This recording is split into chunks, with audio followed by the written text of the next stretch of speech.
लोकी का किरदार शायद इस सदी का सबसे बेहतरीन किरदार है, या उनमें से ही एक। उसने शायद जब अपने लिए लोगों की आंखों में प्यार न ढूंढ पाया तो उन्हीं आंखों को अपने आगे झुकाने का फैसला कर लिया। वो जो लोग शायद उसे इज्जत नहीं दे सकते थे, उन्हें घुटनों पे लाने का फैसला कर लिया। उसे कुछ बनना था, लेकिन जानता था वो ओडिन की तरह महान नहीं बन सकता। पूछ था किसी गौरवशाली उद्देश्य का, तो जो उसने खुद एक रास्ता चुना वो विनाशक का था।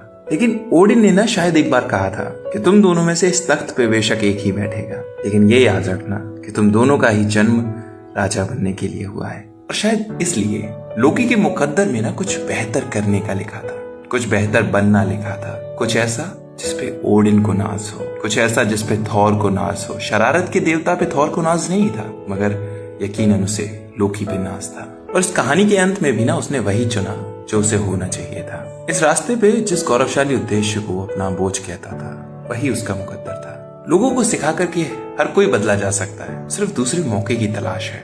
लोगों को सिखाकर कि उम्मीद मत छोड़िए, सूरज फिर किसी न किसी दिन अपनी किरणों का प्रकाश डालेगा। और सिर्फ इतना कह के कि वो जानता है कि उसे क्या होना चाहिए, उसे किस प्रकार का देवता होना चाहिए, तुम्हारे लिए, हम सबके लिए।